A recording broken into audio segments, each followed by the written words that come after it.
I Spy, You Spy, They Spy has a chapter about Alger Hiss. And it has a section called A Nemesis Named Nixon. Okay. The new congressional representative, and one who took a special interest in the Alger Hiss case, was Richard Nixon. Now, I want to read a little bit about him and about Hiss. Throughout his career, Richard Nixon impressed observers as a driven man, self-conscious about his humble origins. He was often described as tense.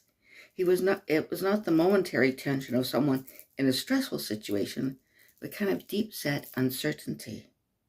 He seemed determined to ascend each available step of the ladder of political power. Yet he gave the impression of someone beset by a nagging sense that somehow he did not belong at whatever rung he stood upon. Richard Nixon also had a problem with his looks. He was far from an ugly man. Indeed, he was somewhat handsome.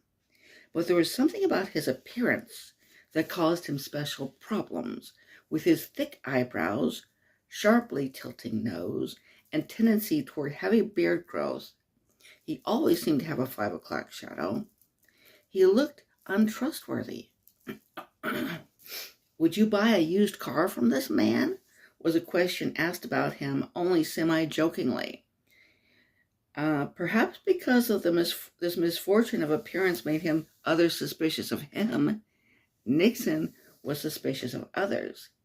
In Hiss's case, Nixon may have been right to be suspicious.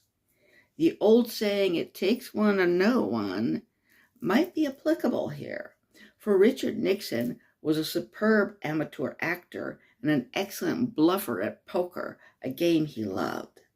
Like most politicians, he had been an attorney and frequently observed witnesses testifying in court. His well-honed sense for such things told him that Hiss was bluffing. Writing in 6 Crises, Nixon noted, "Those who are lying or trying to cover up something generally make a common mistake. They tend to overact, to overstate their case." Furthermore, the manner in which Alger Hiss qualified his answers, saying the name Whittaker Chambers means absolutely nothing to me, while never stating categorically that he did not know the man, indicated to Nixon that Hiss was hiding something. So, again, hope you'll read this.